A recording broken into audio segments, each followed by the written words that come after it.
Rema hari ini 2 Timotius 3 ayat 16. Segala tulisan yang diilhamkan Allah memang bermanfaat untuk mengajar, untuk menyatakan kesalahan, untuk memperbaiki kelakuan, dan untuk mendidik orang dalam kebenaran.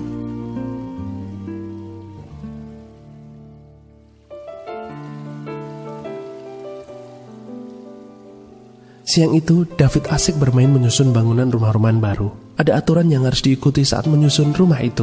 Masing-masing bagian rumah itu harus disusun sedemikian rupa dengan urutan yang sudah ditentukan.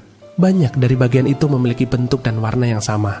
Yang membedakannya adalah nomor-nomor yang tertera pada mainan itu.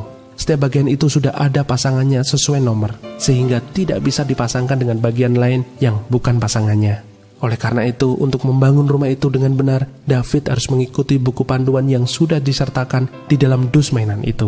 Di tengah aniaya yang berat di bawah pemerintahan Kaisar Nero, Paulus menuliskan pesan-pesan penguatan dan mengirimkannya kepada Timotius.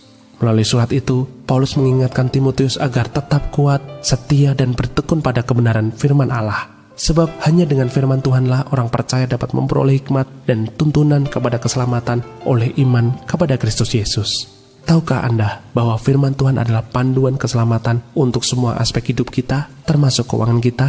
Seperti nasihat Paulus kepada Timotius, firman Tuhan adalah sumber hikmat yang menuntun pada keselamatan.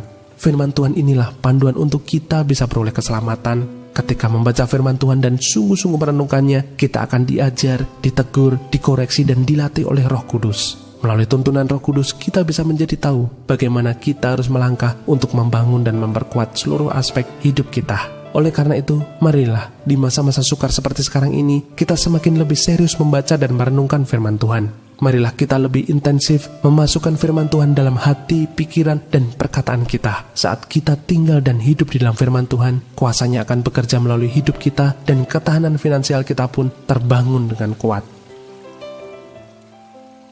Apa hubungan antara firman Tuhan dan ketahanan finansial Anda? Mengapa Anda perlu mempelajari kebenaran firman Tuhan?